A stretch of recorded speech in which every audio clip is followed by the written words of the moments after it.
기후위기로부터 나도 지키고 가족도 지키는 부자 아빠 살아남는 아빠. 안녕하세요. 팟캐스트 부자 아빠 살아남는 아빠입니다. 기후변화로 급변하는 경제산업 구조 속에서 우리들의 가족도 지키고 재산도 지킬 수 있는 방법을 지금부터 알려드립니다. 저는 기후변화를 걱정하는 아빠들과 함께 방송하고 있는 김나연입니다. 예, 저는 승현, 수현 아빠 김재석입니다. 자, 오늘은 예고드린 대로 폭염 특집을 진행할 건데요. 그 전에 저희 팟캐스트를 듣고 또 댓글을 남겨주신 분들 소개를 안 시켜드릴 수가 없죠? 네, 바부님이 댓글을 달아주셨는데요. 사람마다 음량이 다르고 거리차가 느껴지네요. 라고 댓글을 달아주셨어요. 아, 예, 이게 거리차가 느껴진다는 게 이게 저희가 최첨단 돌비 시스템을 적용해서가 아니라 저희가 마이크 하나를 3명이서 나눠 쓰다 보니까 좀 음질이 좀 아쉬운 점이 있는데요. 여러분들의 후원과 관심 통해서 최대한 빨리 1인 1 마이크 시스템을 마련하도록 하겠습니다. 네, 요호리 용봉탕님이 댓글 남겨주셨는데요. 용봉탕이 뭔가요? 저 사실 이분이 남겨주신 댓글 보고 정말 감동을 받았는데 아이디도 너무 인상 깊어서 검색을 좀 해봤어요. 이제 용용의 봉황 봉자가 각각 이어지는 재료들이 있더라고요. 근데 요호리는 아직도 그 의미를 잘 모르겠어요. 어디 뭐 지명 아니에요? 모르겠어요. 지명도 아닌 것 그럴 수도 같더라고요. 있겠다. 아, 근데 그게 제가 중요한 건 아닌 것 같아요. 그래서, 자, 근데 이제 그분이 굉장히 긴 댓글 남겨주셨고, 그 중에 이제 그런 말씀이 있었어요. 총농은 이제 그만하고, 도대체 뭘 어떻게 해야 되는지 이런 거를 좀 알려달라라는 기대가 있다고 하셨는데, 기후변화 관련해서 책을 한 10권을 읽어보셨고, 뭐, 관심이 많으시다고 하시네요. 그 10권 중에 혹시 승현 아버님의 그 명작, 그 기후불황이라는 책도 포함이 되어 있을까요?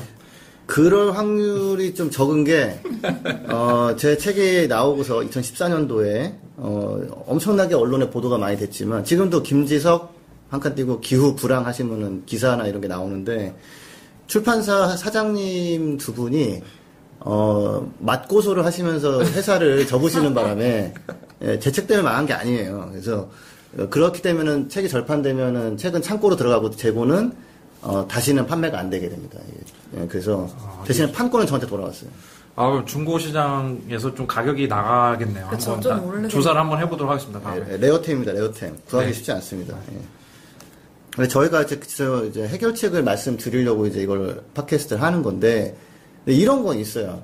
해결책은 사실은 뻔히 있고 얘기가 나오거든요. 그러니까 에너지 석탄, 석유, 천연가스 사용을 이제 확 줄여서 나중에는 안 써야 되기 때문에, 근데 그렇다고 조선시대 돌아갈 수는 없고, 그러니까 그러면은 태양광, 풍력, 그 다음에 뭐 소비 자제도 필요하고요. 뭐 여러 가지 뭐 장거리 비행기 여행 이런 거 자제할 필요가 있고요. 그 다음에 뭐 결론적으로는 약간 좀 덜 쓰고 덜 벌고 덜 쓰는 사회로 가야 된다라는 얘기도 나와 있고, 대신에 이제 그 와중에 좀 재밌게 보람차게 살아야 되니까 방법은 나와 있는데, 우리나라는 방법을 모른다기보다는 이걸 꼭 이렇게 해야 되나라는 생각이, 그런 인식이 좀 약한 것도 있어서, 저희는 그린피스 하는 캠페인이 다 이 해결책 관련된 것들인데, 그래서 저희가 이런 팟캐스트를 하는 거고요. 분명히 기후변화에 대한 해결책은 이미 간단하고 심플하게 잘 나와 있다는 거. 그래서 이 팟캐스트를 자주 들어주시면은 충분히 많은 분들이 공감을 해주실 수 있을 것 같습니다. 그리고 또 댓글을 남겨주신 많은 분들 중에 마지막 댓글을 한번 소개를 해볼까요? 네, 미키미킴 님도 댓글을 남겨주셨어요. 기후변화, 기후위기 문제는 지금 다른 어떤 이슈보다도 우리의 미래를 결정하는 중요하고 시급한 문제다. 그런데 국내에서는 아무도 이렇게 현실적인 위기 상황에 대해 얘기하고 있지 않아서 답답하던 찰나에 이렇게 속 시원하게 자세한 설명을 해주셔서 정말 감사드린다. 이렇게 댓글을 남겨주셨어요. 감사합니다.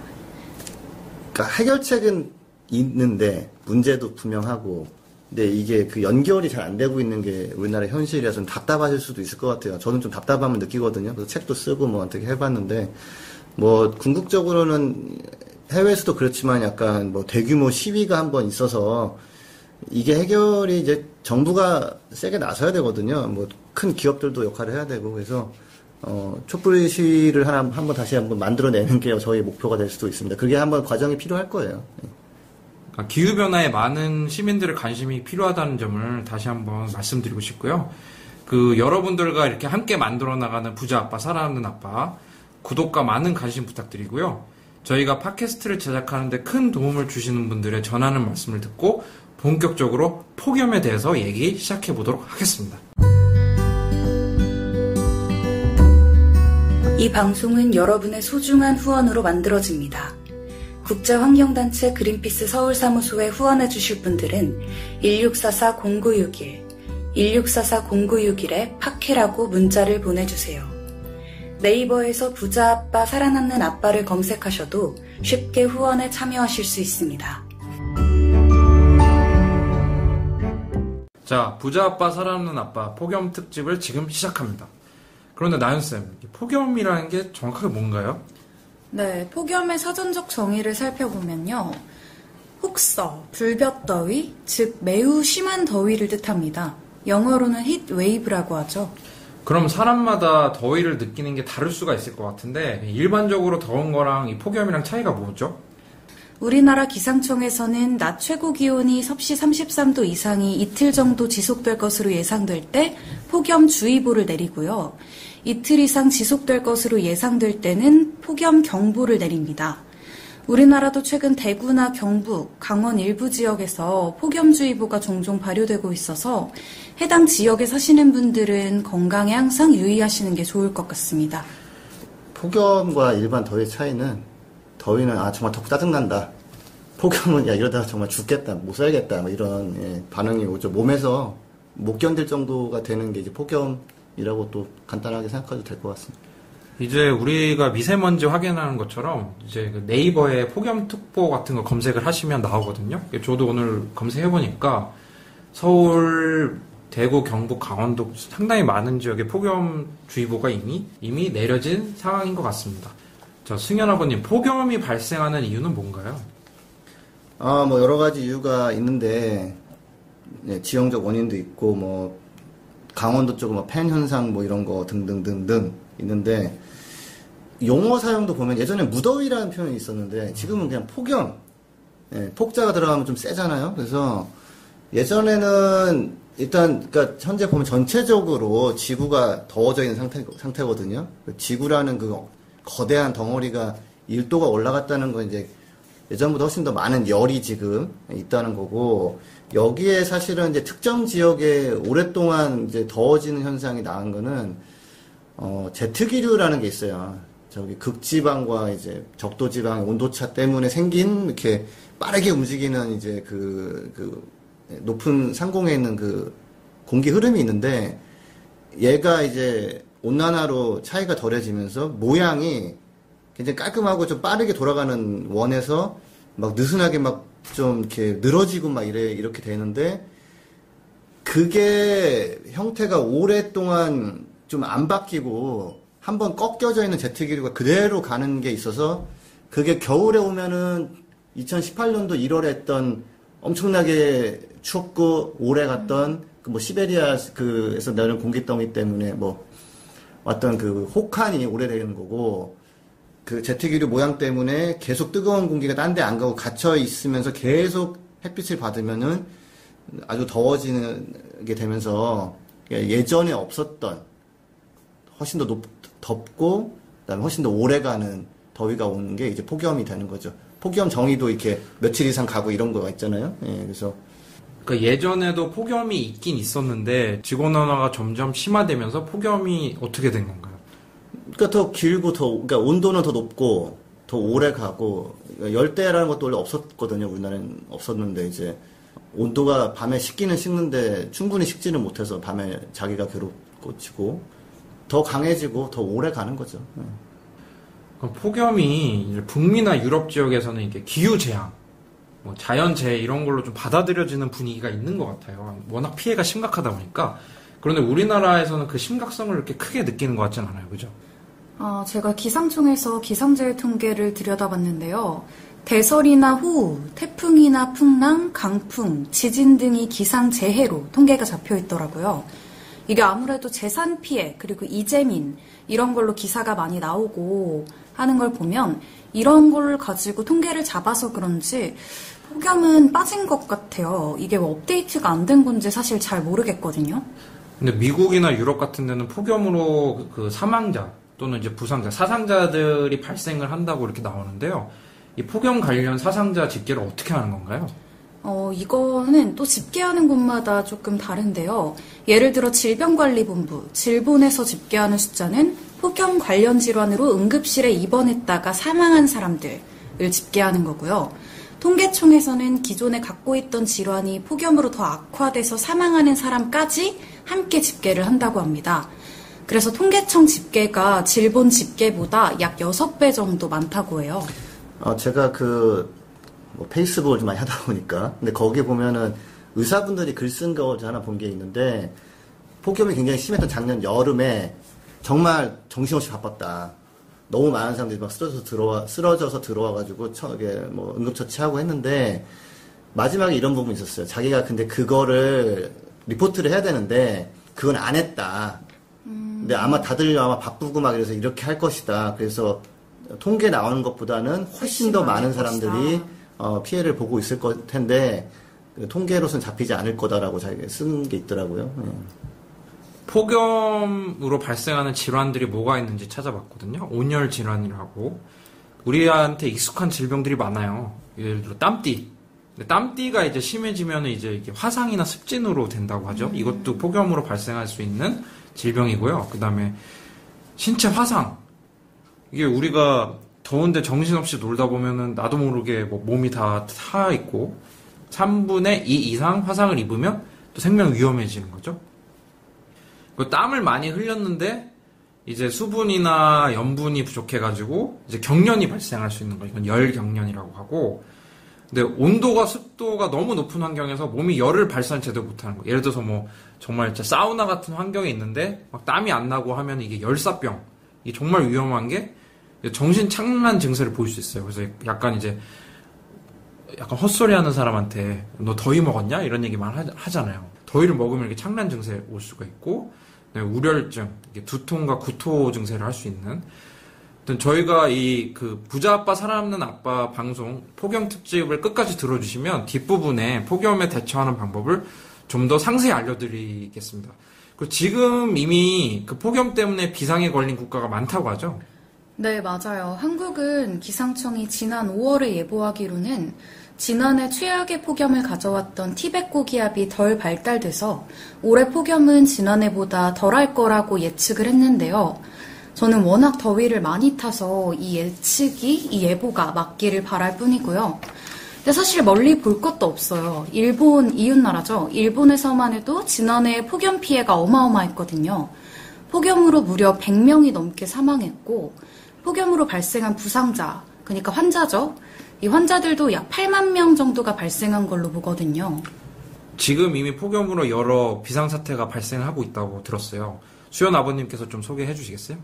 네, 유럽이 일단 가장 좀 화제가 됐었죠. 프랑스 남부지방이 45.9도. 어휴. 네. 45.9도. 네. 그리고 거기에는 이런 더위에 전혀 대비가 안 돼 있거든요. 네, 그래서 프랑스에서 되게 긴장하면서 이제 지금은 좀 가라앉았는데 그런 게 있었고, 프랑스 독일 쪽도 많이 더웠는데 독일 같은 경우는 큰 피해는 아니지만 무한 질주가 가능하다는 그 아우토반, 거기서 도로가 파손될 것 같다. 아스팔트가 녹고 있어서.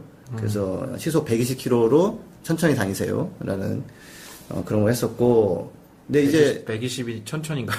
아우토반에서는 아우토반 안 가보셨구나. 그래서 네. 그리고 이게 이제 폭염 피해를 키우는 사례 중에 하나인데, 무슨 행사를 준비한 거예요. 해프 마라톤. 근데 이거를 그만두기 좀 그렇잖아요. 덥지만 일단 한번 뛰자 했는데 결국에는 100명 정도가 탈진을 해가지고 죽은 사람은 없다는 것 같지만은 좀 피해가 있었죠. 네. 주최 측에서 좀 준비를 열심히 했는데 이거 가야 된다라고 했다가 진짜 거기서 사람이 골로 가면 이게 형사처벌 받고 그럴 수도 있는 상황인데, 그래도 거기서 인간의 갈등이 있는 거지. 그쵸. 상급이 다 받았고 이거 행사하려고 돈 다 썼는데 이거 취소하면 환불 조치하려면 이게 좀 그런데 뛰고 싶어 하잖아. 그래서 그쵸. 뛰었다가 100명이 쓰러진 사태가 있었고요.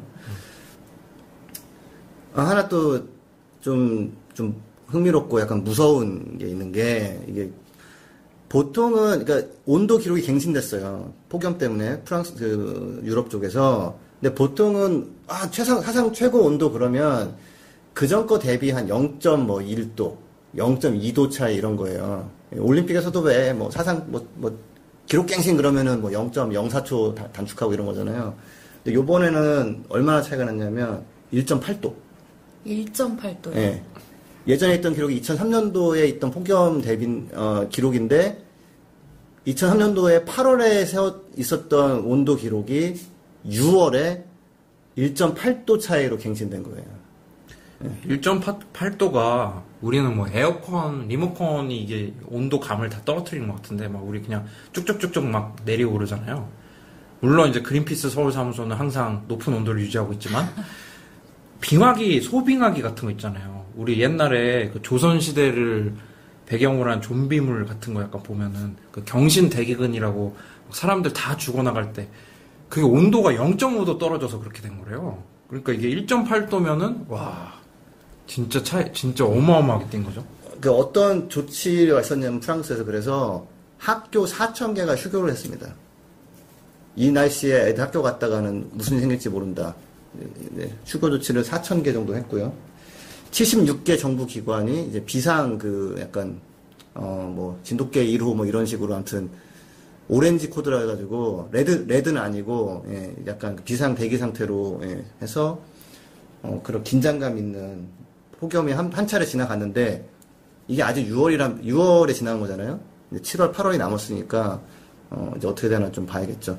그리고 다른 지역 알래스카 같은 경우는 더워서 또 제가 제 패치남유는 잠이 안 온다고 선풍기를 틀어놓고 버티긴 하는데 너무 더워서 힘들고. 알래스카가요? 알래스카가요. 예. 그건 기사 나왔어요. 그 다음에 눈이 빨리 녹다 보니까 건조하고 산불이 나가지고 거기 지금 미세먼지 지옥입니다. 그 앵커리지 쪽이. 예. 알래스카가 지금 그러니까 폭염과 산불. 조금 믿겨지지 않는 소식인데요. 정말 이게 사실이라는 거. 그러니까 그게 이제 기후 위기 시대의 현실인 거고.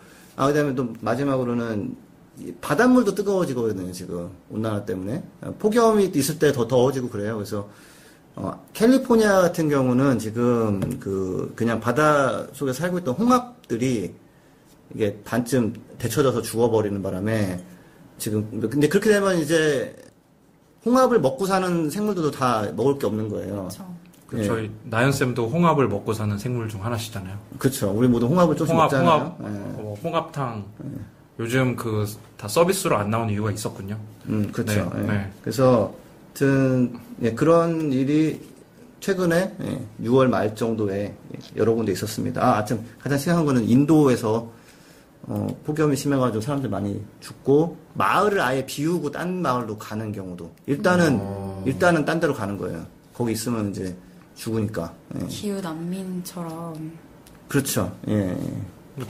지금 이제 남프랑스의 낭만을 즐기려고 여행 가신 분들도 많을 텐데 40도가 넘는다고 하니까 여행이긴 하지만 건강 좀 유의하셨으면 좋겠고요. 왜냐면 제가 남프랑스 우리 의준이가 좋아하는 곤충의 대가 파브르 선생님이 이렇게 곤충 채집 한참 하시던 그러는데 40 몇 도면 곤충이고 뭐고 없겠네요. 그렇죠. 네. 곤충 채집하다가 지금 상황도 심각하지만 이제 프랑스가 특히 이 폭염에 예민하게 반응을 한다면서요? 이게 아까도 잠깐 언급했지만 2003년도에 별일 있겠어? 하면서 이제 가만히 있다가 웃을 일이 아닌데 이게 15,000명이 사망한 일이 있었습니다. 폭염 한 번에. 부상자, 사망자 합친 게 아니라 사망만? 사망만. 예. 유럽 전체에는 한 7만 명 정도가 죽었고요. 이 정도면은 2차 세계대전 이후에 가장 많은 사람들이 죽어나간 사건이 됐습니다, 이게 도저히 믿기지가 않는데요. 이게 2003년이 언제냐면 우리가 2002 한일 월드컵에서 4강 간 다음에 이제 한참 히딩크 동상 생기고 히딩크 박물관 생기고 이영표, 박지성 선수가 네덜란드 뛰고 그럴 때였는데 와 이게 15,000명이 폭염 때문에 죽었다는 게 그것도 프랑스라는 선진국에서 참 어떻게 이렇게 될 수 있는지 나연쌤은 이게 말이 된다고 생각하십니까? 저도 그렇게 많은 사람들이 한꺼번에 사망한다는 게 사실 잘 이해는 안 됐는데, 근데 지금 대본에 그래도 더우면 에어컨을 틀면 된다고 나와 있는데, 이거 약간 마리 앙뚜아네트 같은 발언 아닌가요? 케이크 먹어라. 빵이 없으면 케이크 먹어라. 자, 예. 에어컨을 틀면 된다라고 이제 제가 진짜 정말 마리 앙뚜아네트 같은 이런 대본이 준비가 된 점 근데 다시 한번 사과드리고요. 한번 이게 왜 마리 앙뚜아네트 같은지 그 승현 아버님이 한번 설명해 주시면 좋겠어요. 유럽에서 에어컨 틀면 되지라고 얘기하는 게 왜 그런지. 이게 유럽이 원래 더운 곳이 아니다 보니까 에어컨이 없어요. 그래서 요번에 폭염 이후로 보도된 걸 보니까 프랑스, 독일이 제가 어느 나라가 몇 프로인지 약간 그건 좀 헷갈리는데 보급률이 둘 중에 하나는 3%, 둘 중에 하나는 5%예요. 그러니까 에어컨 보급률이 진짜 엄청 낮다는 거네요. 네, 그 블룸버그 기자 한 명이 자기 그 기사에 원래는 나 출근하기 싫은데 이해가 안 가요. 출근하기가 왜 싫지? 근데 회사에 나오는 게 너무 기다려진다. 더운 집에서 나와서 회사로 들어가면 난 정말 너무 좋다. 그래서 거의 없어요. 그러니까 공공 뭐 건물이나 뭐 특정 회사 건물 정도나 좀 있고 없기 때문에 틀 수가 없습니다. 에어컨이 잘 보급이 안 돼 있는 거죠, 그죠? 2003년에 1만 5천 명이 죽었다는 거면 정말 어마어마한 숫자의 사람들이 죽은 거잖아요. 그래서 그쵸. 이거를 한번 안 들여다볼 수가 없는데요. 그때 당시 좀 얼마나 심각한지 한번 당시 기사를 한번 찾아봤어요. 그래서 2003년 7월 16일에는 이런 기사가 나옵니다. 프랑스 남부에 비가 2개월째 내리지가 않아서 이제 가축들이 이제 겨울철 건조를 이제 미리 꺼내서 먹고 있다. 네, 당시 자크 시라크 대통령이 재선에 성공한 뒤 얼마 안 돼서였는데요. 폭염 때문에 농작물 수확이 힘들어지니까 이제 수확량이 평균 대비 60%나 떨어졌어요. 근데 여기다 엎친 데 덮친 격으로 산불까지 발생을 하게 됩니다. 네, 항상 그 폭염하고 가뭄하고 산불 같은 게 같이 오는데, 여기다 더해서 이제 영국 같은 경우나 이런 데서는 섭씨 40도가 넘어가면 철로가 좀 늘어나다가 결국에는 서로 이렇게 잡히면서 휘기 시작하거든요. 그래서 또 탈선을 막으려고 뭐 열차 운행 속도도 줄여야 되고, 뭐 그러면서 한 40명 정도가 사망했다라는 뉴스가 나오기 시작했습니다. 그러니까 프랑스에서 사망자가 40명 정도 발생했다는 뉴스가 이제 슬슬 나오기 시작한 거죠. 초기에. 예. 그래서 40명이라도 정말 어마어마하게 많은 숫자의 사람이 죽은 건데, 그래도 이때 대형재 같은 느낌은 좀 안 나는 것 같아요. 왜냐면 이때 나온 기사가 아이스크림 업체가 활짝 웃고 있다. 그리고 교황께서 이제 폭염 피해를 줄이기 위한 이런 기도를 드린다. 이런 내용이 나오다가 8월 12일 정도 됐을 때 프랑스 응급의사회, 약간 응급의학회 의사들이 모여 있는 단체인 것 같은데, 이제 사망자가 50명이 넘기 시작하면서 이분들이 이거는 8월의 학살이라는 얘기를 하면서 정부를 비난하기 시작을 하죠. 이때가 이제 프랑스에 원래 바캉스라는 말이 요즘 잘 안 쓰지만 그게 휴가라는 뜻이잖아요. 그래서 휴가철이에요. 프랑스 유럽은 좀 7, 8월은 좀 일을 잘 안 하거든요. 그래서 근데 이때 이제 의사들도 다 휴가를 많이 갔는데 보건부 장관이 소집할 수 있어요. 야, 안 되겠다. 다시 돌아와라. 근데 보건부 장관한테 아니 뭐 별일 있겠어. 조금 지나면 나아질 것 같은데 하면서 그냥 아무 조치를 안 한 거예요. 그리고 에어컨은 뭐 없으니까 못 쓰는 거고. 근데 여기에 또 하나 또 무슨 문제가 생겼냐면 가뭄이 같이 왔잖아요. 그래서 수력 발전도 잘 안 되고 또 하나는 원자력 발전소 같은 경우도 이걸 냉각을 시켜줘야 되는데 냉각할 물이 부족하기도 하고 물이 온도가 올라갔으니까 뿌려도 냉각이 잘 안 되는 거예요. 그래서 원자력 발전소 가동률도 떨어지고 프랑스는 원전이 굉장히 많거든요. 한 70% 정도가 원전인데 에어컨 같은 설비는 없지. 게다가 뭐 선풍기니 뭐 돌려야 하는데 전기는 잘 안 나오지. 온도가 높아지는데 냉각수를 또 쓴다고 강에 있던 물을 썼을 때는 그게 나오면서 또 이제 뭐 물고기를 더 죽이질 않나. 굉장히 심각했죠. 그러니까 냉각수 온도를 어느 정도 낮게 유지해서 이제 강이나 이런 데다 풀어야 되는데 높게 배출을 하면은 이 온도에서 살 수 있었던 물고기들이 못 살게 되잖아요. 어쩔 수 없이 배출 온도를 높이게 된 거죠, 그렇죠? 당시에. 이제 탄소 배출을 줄일 수 있고 그런 재생 에너지원을 많이 얘기를 하는데 태양광 풍력 얘기를 많이 하셨잖아요. 그러니까 태양광은 발전하는데 이런 물이 필요가 없나요? 전혀 필요 없죠. 예. 전혀 필요가 없나요? 그럼요. 예. 그냥 그 다음에 하나 좀 아이러니하면서도 뭐 어떻게 보면 잘 된 게 가뭄 심하고 폭염 심하고 이럴 때는 이제 구름도 별로 없잖아요. 이럴 때는 태양광이 정말 좀 힘을 내는 시간이기 때문에 전력난 같은 거하고 물 뭐 부족 이럴 때 전기 잘 만드는 거는 태양광이 특히 잘하고 바람이 좋다면 이제 풍력도 잘하고. 예. 그러니까 저는 아프리카에서 잠깐 있을 때 전기가 없는 게 건기에는 전기가 없고 우기에는 전기가 좀 있어요. 그 이유가 수력발전 위주인데 수력발전 돌릴 물이 없는 거예요.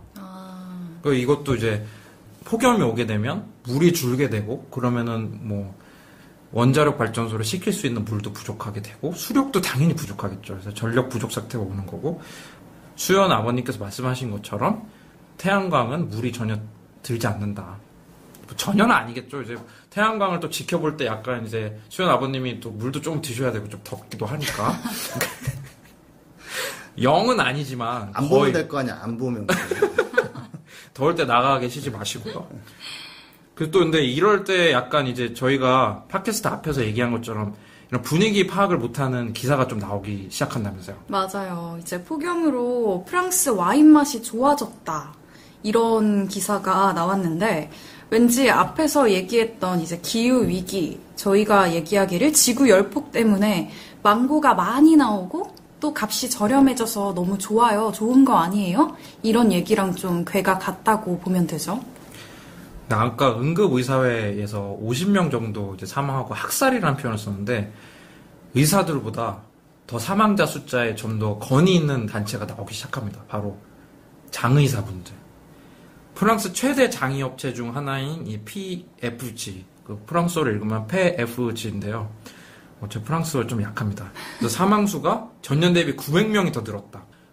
900명이 폭염으로 더 사망했다라고 볼 수 있는 그런 숫자가 나오기 시작한 거죠. 50명에서 900명이. 네, 그렇게 숫자가 늘어나다가 2003년 8월 15일에 폭염이 종료됐다. 프랑스 보건부에서 폭염으로 3,000명 정도가 사망했다는 발표가 나옵니다. 사실 근데 이때부터 피해 집계를 본격적으로 시작했다고 보면 되는데요. 근데 수연 아버님 이렇게 죽은 분들의 대부분이 어떤 분들이었나요? 뭐 그냥 어디 멀리 가거나 안 그러고 그냥 프랑스 뭐 파리 이런 데서 혼자 사시는 그런 노인분들이 많이 돌아가셨죠. 너무 슬픈 게 이게 프랑스도 유명한 복지 국가잖아요. 그렇죠. 당시 뉴스에서 한국 언론에서 이걸 어떻게 표현했냐면 약간 프랑스판 고려장이라고. 그러니까 이게 할아버지 할머니 같이 사는 가족 중에서 막 약간 어디 휴가 간다고 하면 나 괜찮다. 뭐 너네들끼리 갔다 와라. 막 그러잖아요. 몸도 불편하고 하시니까. 그런데 갔다 왔더니 참사가 발생하고 너무 이게 좀 굉장히 지금 마음이 무거워지는 소식이죠. 이게 제가 조금 딴 거, 이렇게 디테일한 거 읽어보니까 이게 우리는 아직 젊고 건강하잖아요. 근데 나이가 많으신 분들은 너무 덥고 그랬을 때부터 판단력이 흐려지면서 이렇게 기운이 빠지기 때문에 일어나서 가서 물을 마셔야지 생각은 좀 들다가 몸도 안 움직이고 생각도 흐려지면서 그냥 이렇게 탈진해서 있다가 결국은 돌아가시는 경우가 있다고 합니다. 그래서 이 다음에 보니까 프랑스 보건부 장관이 이제 양심 고백을 하기 시작해요. 왜냐면 집계를 하다 보니까 3,000명이 아닌 거예요. 그래서 이게 5,000명이 넘을 수도 있다라면서 밑밥을 어느 정도 깔기 시작하는데 이 와중에 보건부 국장이 이제 자기가 폭염 대처를 잘못했다고 책임을 지고 사퇴를 하겠다라고 하면서 사임을 하게 됩니다. 전형적인 꼬리 자르기 느낌이죠. 아직 장관이 조금 더 하고 싶은 거야, 장관직을. 그렇죠. 그래서 이제 보건부 국장 불러서 너가 좀 사퇴하자. 뭐 이렇게 한 거죠. 3,000명이 아닌 거지, 집계를 해보니까. 그죠? 근데 이제 사망자 숫자가 넘기 시작하니까 좀 더 높은 분들이 출동을 하기 시작했다면서요. 예, 뭐 장 피에르 라파렌 총리가 휴가를 중단하고 업무를 복귀해서 부랴부랴 이제 공무원들을 뭐 다시 돌아와서 일해라, 뭐 환자들을 위해서 군사병원도 개방하고 그때 응급실이 막 꽉 차가지고, 뭐, 병원 복도에 침대 놓고 사람들 누워있고 막 이랬거든요. 이 선진국의 파리가 이게 완전 케이어스가 된 거죠, 그래서 너무 늦었죠, 뭐. 그래서, 그때 사실 자크 시라크 대통령 같은 경우는 캐나다 가가지고 3주 동안 잘 휴가 놀았고요. 그러니까 이런 기사들이 이제 막 비난 기사가 나오기 시작합니다. 그래서 이제 얼마나 화가 났겠어요. 이제 자기 가족들은 폭염 때문에 이게 죽었는데 또 캐나다는 약간 시원한 느낌 있잖아요. 그렇죠. 대통령은 휴가 가서 3주 내내 휴가를 즐겼다 이런 얘기가 나오니까 국민들 분노가 대단했겠어요. 그렇죠. 근데 이럴 때 이제 늘 양심 고백하시는 분들이 한두 분씩 나오잖아요. 이제 프랑스에서도 익명의 보건당국자가 사망자가 1만 명이 넘을 수도 있다고 말한 게 뉴스에 슬슬 나오기 시작합니다. 그러니까 자크 시라크 대통령이 이제 우파, 그러니까 자신이 이제 드골주의, 그러니까 샤를 드골의 후계자라고 자처했던 사람인데, 이제 그때 샤를 드골과 함께 젊은 나이로 2차 대전에서 싸웠던 이 노인분들이 가장 큰 피해를 받았다는 게 이게 정치적으로 엄청 큰 타격이 됐을 것 같아요. 그래서 그 대통령이 코너에 몰리게 되거든요. 이제 나중에 좀 물론 빠져나오게 되지만 뭐 어떻게 좀 코너에서 나오려고 이렇게 노력을 했나요? 그때 이제 영부인인 베르나테트 여사가 출동을 하게 돼요. 대통령이 코너에 몰리니까 이제 잡지의 모델로 나오게 되는데, 이제 엘리제궁 홍보 담당자가 밝힌 내용에 따르면 병원에 장기 입원 중인 고령자에 대한 사회적 관심을 환기하고 이들의 환경을 개선하기 위해서 기금 모금을 활성화하기 위한 TV 프로젝트, 이 프로그램을 홍보하기 위해서 표지 모델로 나섰다. 이런 내용이었는데, 이어서 이제 영부인이 표지 모델로 나선 것은 이번 폭염 사태와는 전혀 관련이 없다. 이렇게 선을 그었고요. 어떻게 보세요? 이런 정치적인 의도 정말 없다고 보시나요? 그러니까 영부인들의 이 역할인 것 같아요. 이게 대통령이 가지고 있는 부정적인 이미지를 희석시키려고 하는, 예를 들어서 뭐 요즘 많이 이슈가 되고 있죠. 아베 총리 같은 경우 이제 부인은 이제 K-팝도 좋아하고 한식도 좋아하고 막 이런 얘기가 많이 나왔잖아요. 2003년 프랑스 폭염 사태가 우리나라에서 당연히 발생을 하지 말아야겠지만 우리나라에서도 발생을 안 한다고 볼 수는 없거든요. 두 분은 이걸 보고 좀 어떤 생각이 드셨는지 궁금합니다. 우선은 철저하게 대비를 좀 하는 게 필요할 것 같고, 사실 지금만 하더라도 폭염주의보 이미 시작이 됐잖아요. 물론 지난해보다는 덜할 거라는 예측이 나왔지만 사실 한치 앞도 내다보기 힘들 뿐만 아니라 사실 대비를 철저하게 하는 게 늘 중요하죠. 근데 지금 그러니까 2019년 6월 폭염이 지나간 다음에 유럽 언론들은 우리가 2003년도 이후에 잘 우리가 뭐 개선한 게 있느냐. 일단은 뭐 응급 이렇게 뭐 주의보 내리고 노인분들 건강 챙기고 이런 거는 많이 개선이 됐어요. 그래서 뭐 2003년도 같은 사태가 사실 날지는 않을 텐데, 지금 반성이 얘기가 나오는 거는 온실가스를 너무 못 줄였다. 결국은 지구 온난화 자체를 좀 막아야 이런 식의 폭염이 오지 않을 텐데, 우리가 그런 부분 많이 미흡했다. 앞으로 더 가열차게 뭐 태양광 풍력을 보급하고 석탄, 석유, 천연가스 사용을 줄이고 이런 게 할 필요가 있겠다. 안 그랬다가는 앞으로 정말 더 험한 꼴 보겠다. 뭐 이런 얘기가 나옵니다.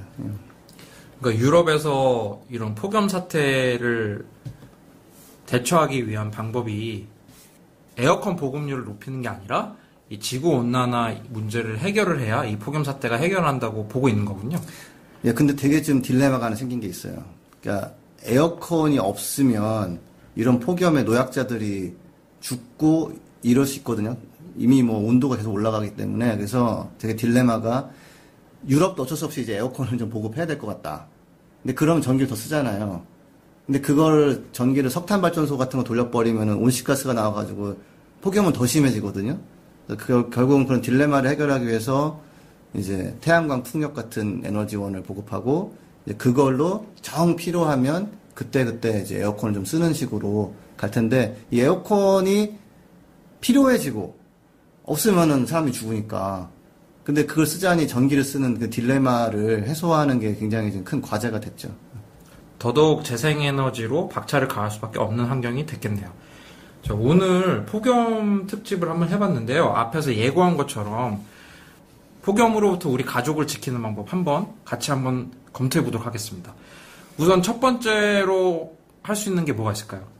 먼저 이제 이런 주의보, 예보, 이런 기상 관련 상황을 좀 면밀히 지켜볼 필요가 있고요. 아까 윤탁쌤이 말씀하신 것처럼 온열 질환 증상들이 있잖아요. 이런 증상들도 우리가 미리미리 숙지를 하고 특히 가까운 병원, 연락처를 좀 파악하는 게 가장 중요한 것 같습니다. 그러니까 집안에 이제 노약자가 있을 때, 약간 응급 상황일 때 갈 수 있는 병원이 어딘지 항상 알아놓으라는 얘기죠, 그죠? 그렇죠.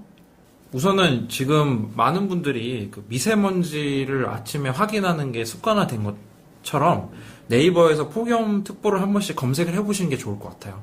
오늘은 폭염 문제가 있을지 없을지. 그 다음에 이제 승현 아버님께서 한번 집에서 할 수 있는 그 간단한 방법을 한번 알려주시면 감사하겠습니다.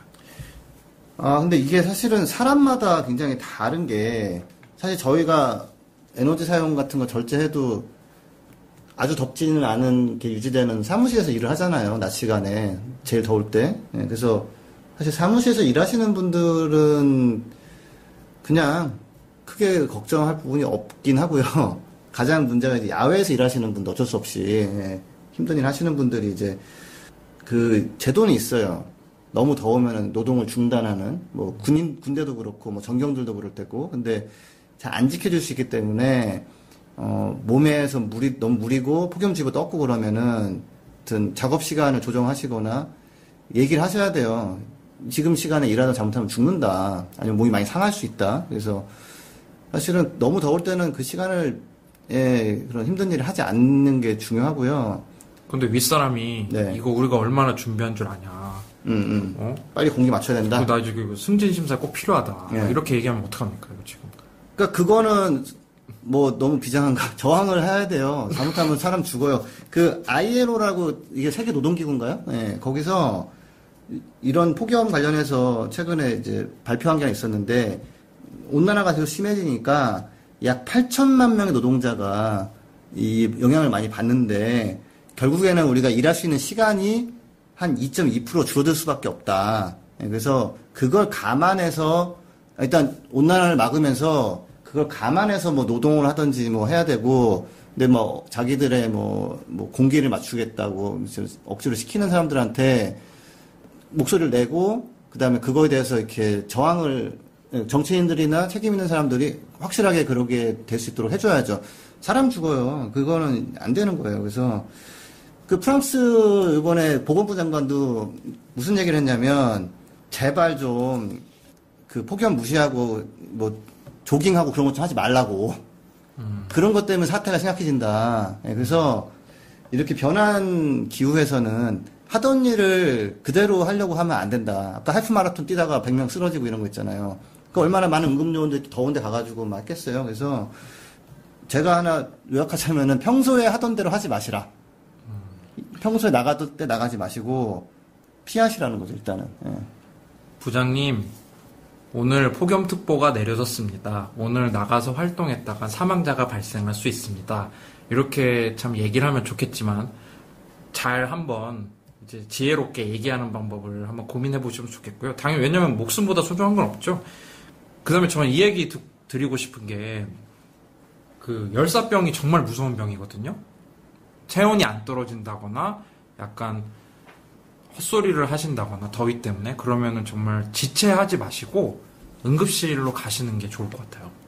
지금 예전처럼 하면 안 되는 날씨인 기간이 있습니다. 그러니까 괜찮아 옛날 다 이렇게 했어 이런 얘기 하지 마시고 그 상황을 잘 살피시기 바랍니다. 예. 그렇게 하면은 이제 큰 피해는 막을 수 있죠 일단은. 예. 자, 오늘 폭염에 대한 얘기 해봤는데요. 그 폭염을 해결할 수 있는 방법이 분명히 있죠. 그렇죠? 근데 이게요. 온난화는 더 진행이 될 거고요. 지금의 목표는 더욱 아주 더 심해지는 거 막는 거 정도인데, 그거 하려면은 태양광 풍력, 재생에너지 공급하고, 재생 가능 에너지, 그 다음에 차도 전기차로 다 바꾸고, 이렇게 해야 돼서, 그걸 하면서 예전대로 그냥 별 생각 없이 하지 않는 거. 그게 핵심이 되겠습니다. 제가 봤을 때는. 네, 저희가 이런 거를 알려드리려고 꾸준히 팟캐스트를 하려고 하는 거고요. 그렇기 때문에 꼭 부자 아빠 살아남는 아빠 팟캐스트를 꼭 구독과 추천을 부탁드리겠습니다. 오늘 함께 해주신 두 분 감사드립니다. 다음 주에는 더욱 풍성한 내용과 함께 다시 찾아뵙도록 하겠습니다. 감사합니다. 네, 감사합니다.